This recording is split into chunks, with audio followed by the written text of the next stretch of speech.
নমস্কাৰ বন্ধু বান্ধৱীসকল, পুনৰবাৰ নতুন এটা মোৰ ভিডিঅ'টোলৈ স্বাগতম জনাইছোঁ। আপোনালোকৰ সকলোৰে ভালে আছে চাগে? আমি বাৰু ভালে আছোঁ। মই আজি আপোনালোকৰ মাজত এটা নতুন ৰেচিপি লৈ আছোঁ। ৰেচিপিটো হ'ল কলপচলাৰ ৰেচিপি। মাছ মাংস মই একো নিদিওঁ, এনেকৈ মানে কি খালে বহুত টেষ্টি হয় আৰু সোৱাদ হয়, মাংস নিদিলেও হয়। মোৰ ভিডিঅ'টো প্ৰথমৰ পৰা শেষলৈকে চাব বুলি আশা কৰিছোঁ। আৰু যিসকল নতুনকৈ আহিছে মোৰ চেনেলত, প্লিজ ছাবস্ক্ৰাইব কৰিব নাপাহৰিব আৰু লগতে কমেণ্ট এটা কৰি দিব মোৰ ৰেচিপিটো কেনেকুৱা লাগিলে। আৰু লগতে আপোনালোকে যদি বনাই খোৱা নাই এবাৰ বনাই খাই চাব। সকলোৱে বাৰু খাই পাইছে আৰু এয়া গৰম দিনত বহুত ভাল আৰু প্ৰয়োজনীয়, বহুত ঠাণ্ডা বস্তু। খাৰ খাব পাৰে, মাছ মাংসত দিব পাৰে আৰু এয়া ভাজিও সুদা খাব পাৰে, বুট গুটি মিলাই। মই আজি মাছ মাংস একো নিদিওঁ। তেতিয়া বলক প্ৰথমৰ পৰা শেষলৈকে চাব বুলি আশা কৰিছোঁ আপোনালোকক সকলোকে। মোৰ ভিডিঅ'টো তেতিয়াহ'লে আৰম্ভ কৰোঁ। এয়া কলপচলাৰ মোৰ পেষ্টটো হৈ গ'ল। মই মিক্সিত দি মানে পূৰা মিহি কৰি লৈছোঁ। এনেকুৱা খালে কলপচলা খাইছোঁ নে কিহে খাইছোঁ একো ধৰিব নোৱাৰি। যদি কলপচলা খাই আমনি লাগিছে এনেকুৱা বনাই খাই চাব, পূৰা মিহি কৰি দিব, বহুত টেষ্টি হয়, খাই চাব এবাৰ। মই কলপচলাত দিবলৈ চয়াবিন তিয়াই থৈছোঁ। মই চয়াবিনখিনি ধুই লওঁ আৰু ইয়াত বুটগুটি কেইটামান তিয়াই থোৱা আছিলে। কলপচলাত বুটগুটি দিলে খুবেই সোৱাদ হয়। ইয়াত বুটগুটিও আছে, বুটগুটিখিনিও মই ৰেডি কৰি লওঁ বাৰু।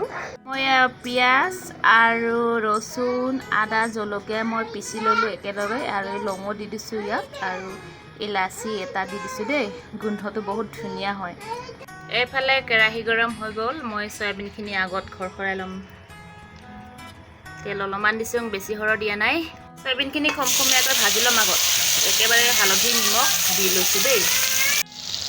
আগতীয়াকৈ চয়াবিনখিনি এনেকুৱা ভাজি ল'লে খাবলৈ ভাল লাগে, কিবা এটা সোৱাদ লাগে। মই এনেকুৱাই বনাম কিন্তু দেই। এইখিনি মই চয়াবিনখিনি হৈ গ'ল, মই বাচন এটাত উলিয়াই ল'লোঁ। মই এতিয়া পচলাখিনি ভাজিম।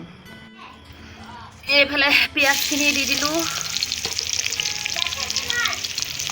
পিঁয়াজখিনি অলপ ৰঙচীয়া হ'বলৈ দিম। বাঁহৰ খৰি, জুইটো ভালকৈ নজ্বলে। পিঁয়াজখিনি ৰঙচীয়াকৈ ভালকৈ ভাজি ল'ম আৰু মই কালজিৰা আৰু মছলা দিলোঁ, পাঁচফোৰণ। তাৰপিছত মই অলপমান পিঁয়াজখিনি ৰঙচুৱা হ'বলৈ দিম, তাৰপিছত খাবলৈ মানে কি ভাল হয় ৰঙচুৱা হ'লে। এয়া হৈছেহি আৰু মোৰ দিবলৈ। আলুখিনি আগত ফ্ৰাই কৰি লওঁ, মানে আধা সিজা হৈ ল'বলৈ দিম। একেলগে হালধি নিমখ মই দি ল'লোঁ। এয়া দেখিছে নহয়, পিঁয়াজখিনি অলপ ৰঙচুৱা হৈ গ'ল।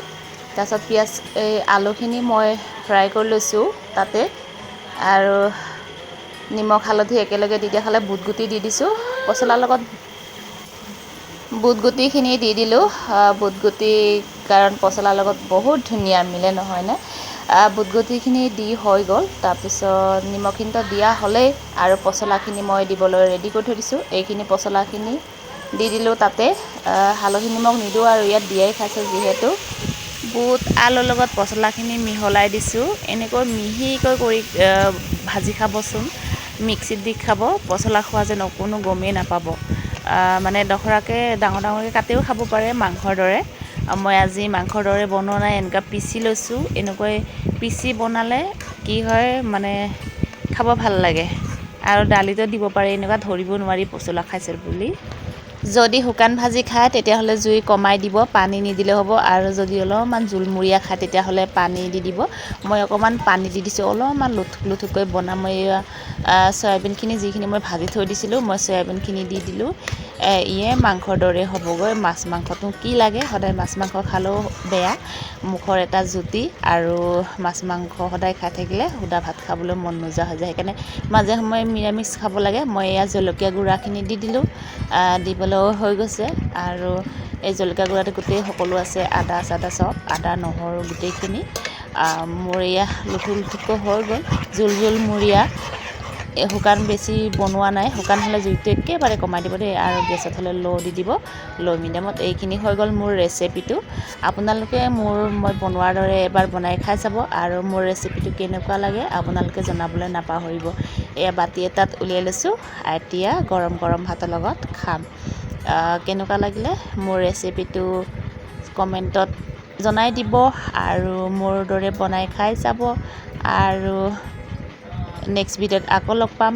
এনেদৰে মৰম দি যাব, আশীৰ্বাদ দি যাব, আগুৱাই যাবলৈ। আৰু মই নতুন নতুন ভিডিঅ' দিবলৈ চেষ্টা কৰিম। যিসকলে মোৰ চেনেলটো ছাবস্ক্ৰাইব কৰি লোৱা নাই প্লিজ ছাবস্ক্ৰাইব কৰি ল'ব আৰু নতুনসকলেও কৰি ল'ব, তেতিয়া মোৰ ভিডিঅ'বিলাক সম্পূৰ্ণ পাই থাকিব। তেতিয়াহ'লে আজিলৈ বাই সকলোকে।